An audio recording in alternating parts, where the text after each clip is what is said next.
Welcome to the next module. In this module, we will be studying about Arctic water, carbon cycle and climate change mechanisms. So here is a pictorial representation of what is happening in the Arctic recently. There is a widespread warmth across the Arctic in the summer 2023. So here the red color one are basically the increase in the temperature, that is a 4-degree increase in the average temperature. That is what's seen in the Canada region and in the Arctic region, this area, and also in the North Pacific region. And if you look at the numbers, the 2023 brought the Arctic's hottest summer on record. That means the average temperature from 1991 to 2020 is here. It is considered at 0. And if you look from 2005 onwards, here it is 2000, this is 2010. So it will be somewhere around 2004 or 5. And this is close to 2010. And if you look from 2010 to 2020, all the years, the temperatures, the average temperature is much higher than the 1991 to 2000 average. So the difference is roughly close to 2 degree recently in 2022 or so. This is what is called Arctic amplification. And similarly, the most Arctic seas much warmer than average in the August 2023. So here again the temperature, if you see that Barnett Sea area or the Barefoot area or the Laptev Sea area, all these areas have measured high temperature, that is close to 5-degree increase in the surface temperature. So here is the August surface temperature rising in the Arctic seas is given. The 1991 to 2020 average is considered as 0, and from 2007 onwards, every year the temperature is much higher in the Arctic surface areas, especially in the Arctic seas. And on the other hand, there is also something which is reduced. So what had reduced? The ice had reduced. The 6th lowest summer minimum ice extent reached in September 2023. That means this light yellow color is the median extent of snow from 1991 to 2010. But here this white color what we are seeing in this one is basically the lowest ice seen in September 2023. So in other words, there is a downward trend continued in the March and September ice extents from 1979 to 2023. So here this is the average values for 1991 to 2020, and now from 2005 onwards, if you see here, every year the temperature, the sea ice is much lower, especially in the September month. And additionally, what is seen in the Arctic region is summer greenness in 2023. We can see the green areas, like here the peak greenness index, that is NDVI, is given here, that is 0.1. So we can see, especially in the border areas in the Alaska region and in the Canada region, the entire area, there is an increase in the greenness. And the satellite detected the tundra greening over the past 4 decades. So here the NASA satellite image shows there is an increase in the peak greenness values, and the NOAA satellite also had shown that the greenness in the Arctic region had increased. So what does this mean? What do we understand by greening of the Arctic? See, this is the progressive increase in the above ground activity of live vegetation, that is increase in the biomass across most of the Arctic tundra biome. That is called as the greening of Arctic. That means nothing else, there is more plants which are growing, as simple as that.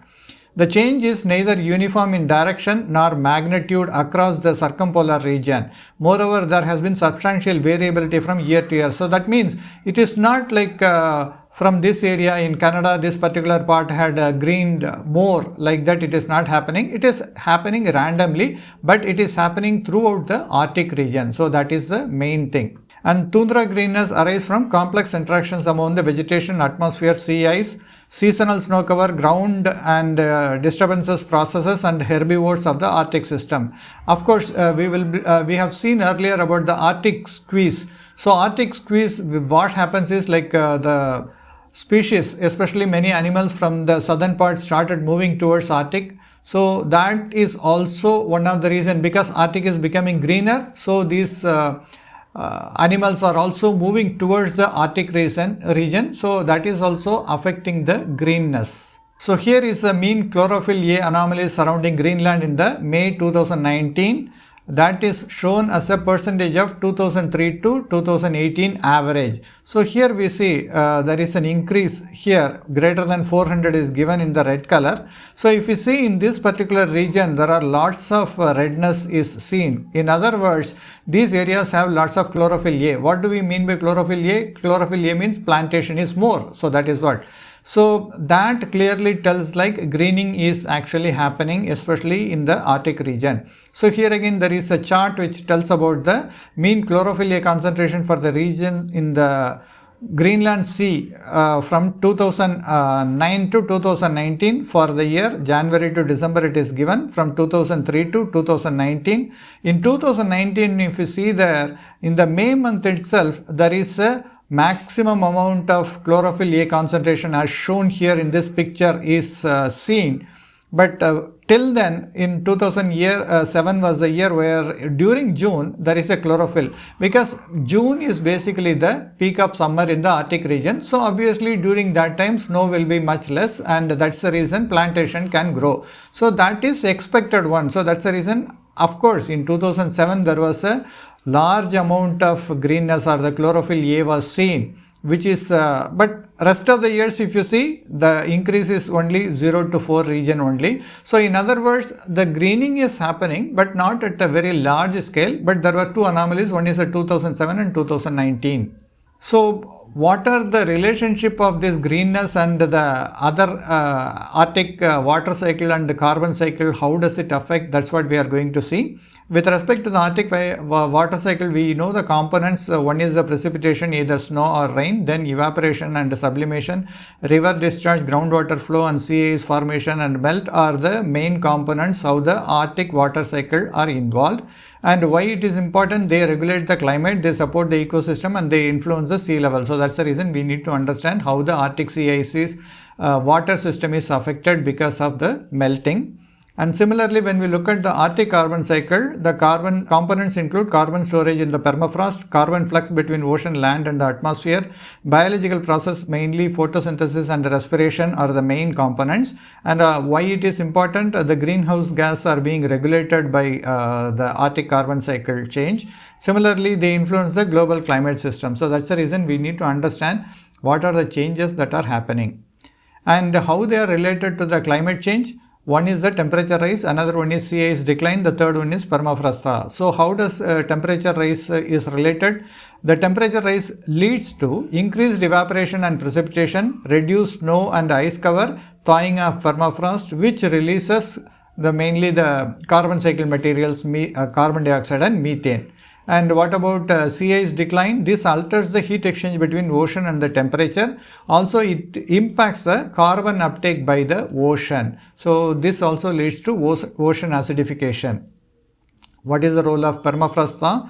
This releases the stored carbon as carbon dioxide and methane. So, it is moving from a sink to a source, like it is actually releasing more and more stored carbon. The permafrost is releasing more carbon to the atmosphere, and also it alters the groundwater flow and the river discharges. So what are the pathways in the Arctic? One is the increased river discharge, that is what is happening. So higher runoff from the melting glaciers and ice sheet increases the water that is present in the Arctic region. It transports the organic carbon to the ocean. So it affects both the Arctic water cycle as well as Arctic carbon cycle.